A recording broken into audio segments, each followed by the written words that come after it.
صاحبة القصة اسمي سوسن وعمري 30 سنة. قصتي بدأت من لما كنت صغيرة. كان عندنا عادات في القبيلة، نظام الحجوزات، فلان لفلانة وفلانة لفلان، وخلاص يلصقونهم في بعض لين ما يكبروا ويتزوجون غصب. فجاء نصيبي والشرف لي إن عمتي قالت سوسن حجزتها لولدي خالد. كبرت وأنا على فكرة إني أنا الخالد، دائما يتردد على إذني أنت الخالد وخالد لك. فكبرت ابتدائي متوسط ثانوي وأنا متعلقة بهالخالد، مو حب لكنها تعلق طفولة، وأنا عقلي خلاص متبرمج إني أنا من نصيبه. كان حبيته ما أعرف، لكن اللي صار خلاني أقول هو كل شيء إلا الحب. كان عندي شلة صحبات من الابتدائي 4 بنات، كبرنا مع بعض طول السنين هذه، مريم وغدير ومجد وأنا. كنا صحبات لدرجة كل شيء في حياتنا نحكيه لبعض، نروح لبيوت بعض، نلعب مع بعض، نخرج ونروح ونجي مع بعض، ودايما بنفس الفصل كل المراحل. كنا مرة قريبين من بعض، وكنت أحكيهم عن خالد فارس الأحلام ومغامراته معايا، إما عن حركة سواها في مناسبة أو هدية يجيبها بالعيد، أوريهم الهدايا وأحكيهم عن اجتماعاتنا العائلية.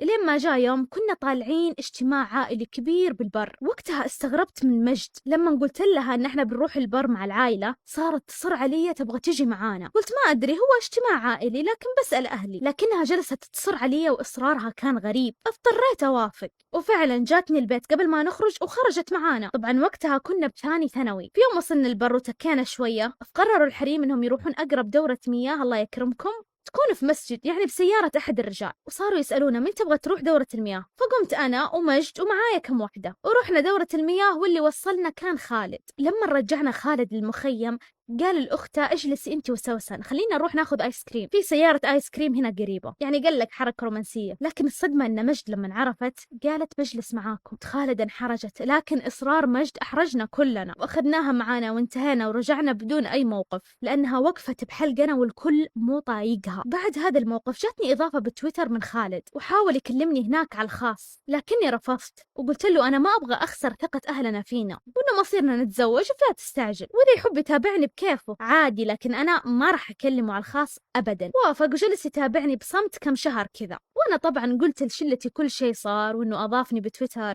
وكلامنا اللي صار بيننا. واستغربت وقتها من مجد إنها عصبت وقامت وتركتنا وراحت بعيد عننا. ما فهمت إيش صار، بس قلت يمكن في شيء مزعلها. بعد كم شهر لما صرنا في ثالث ثانوي وعلى وشك التخرج، بدوا الأهل يحددون موعد الزواج، جالسين يتفقون. فجأة بيوم الأربعاء في المغرب كنا أنا وأمي راجعين من درس، الظاهر قصدها درس تحفيظ قرآن. المهم دخلنا البيت لقينا عمتي جالسة مع أبويا في الغرفة ومقفلين عليهم الباب. سلمت أمي وجلست، وقامت عمتي على طول استأذنت وطلعت. صارت أمي تسأل إيش فيه، إيش صاير، في شيء جديد؟ قال أبويا اخرجي شوية يا سوسن. خرجت وأنا فرحانة، أحسب إنها جاية تحدد موعد الزواج، وخلاص كل تفكيري ذحين أخطط لحياتي ومستقبلي وأحلامي مع خالد.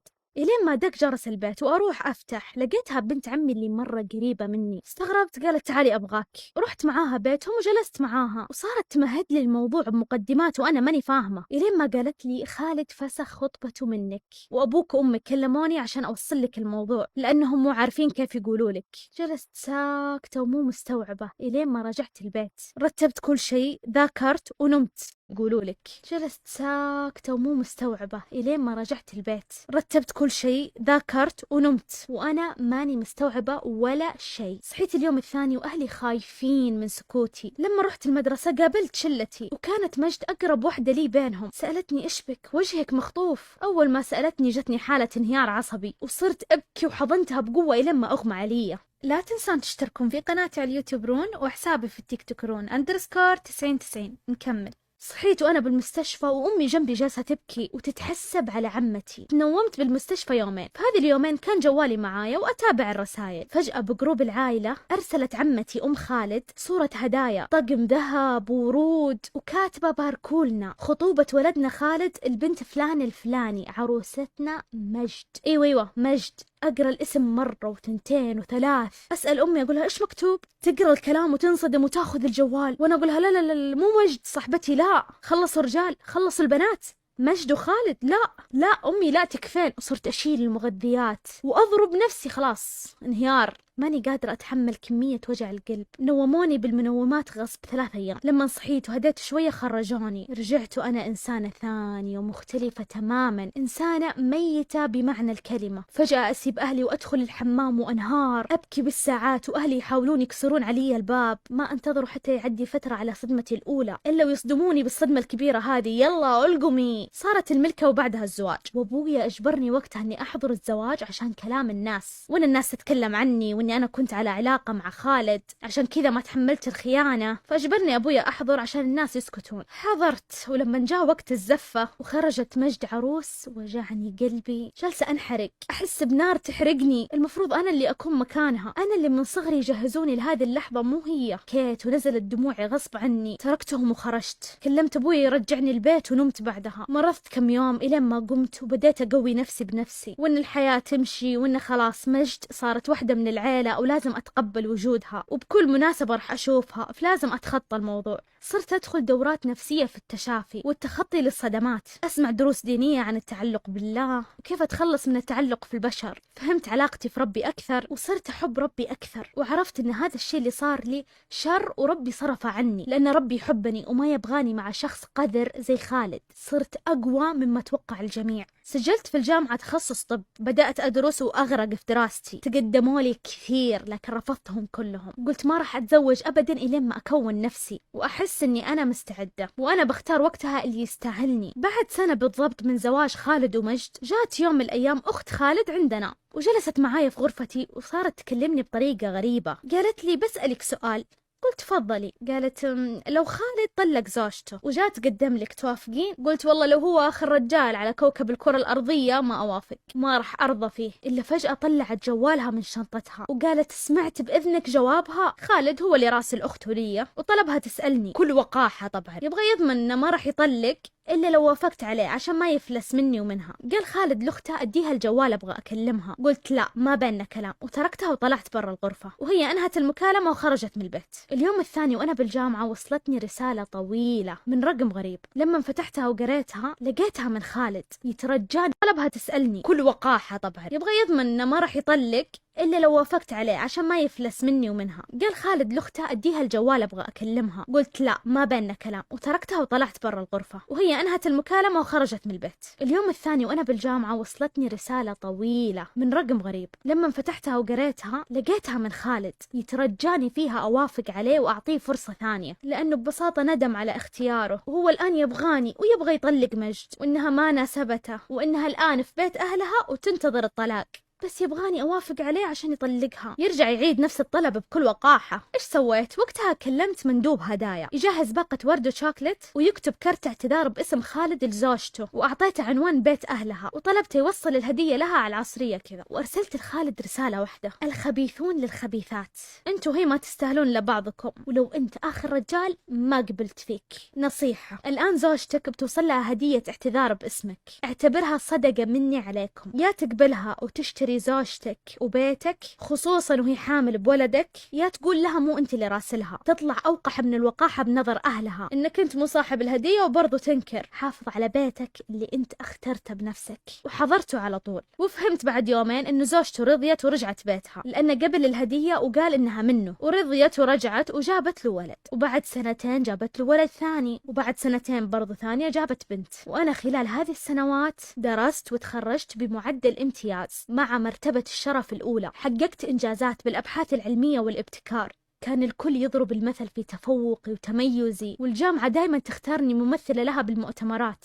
كبرت وحققت حلمي وإنجازي. قرآن كامل، حبيت ربي وعلاقتي فيه، كنت لما أتضايق أتكلم مع ربي وكنت أرتاح. تخرجت وتوظفت في مركز صحي وكنت مختصة بالمراجعين كبار السن، ودايما أسمع الدعوات اللي تفرح قلبي، كنت أحس أني سعيدة من قلبي. سبحان الله، في مشاعر كثير في الحياة تحيي القلب أكثر من الحب، مثل العطاء واللطف والدعوات الطيبة، وغيرها كثير مشاعر تغمر القلب، سعادة أكثر من الحب. حتى في يوم من الأيام جاء مراجع ومعاه أمه للمركز، وكانت أمه مصابة بنوبة ربو شديدة، طوارئ مباشرة، وسوت لها الإسعاف اللازم لوضعها، وولدها خايف وعلى أعصابه. طمنته إن أمه بخير وتحتاج ترتاح كم ساعة بس وتطلع. فجأة قام يبكي، وشكل الولد خربط وقام وضمني بقوة وهو يبكي.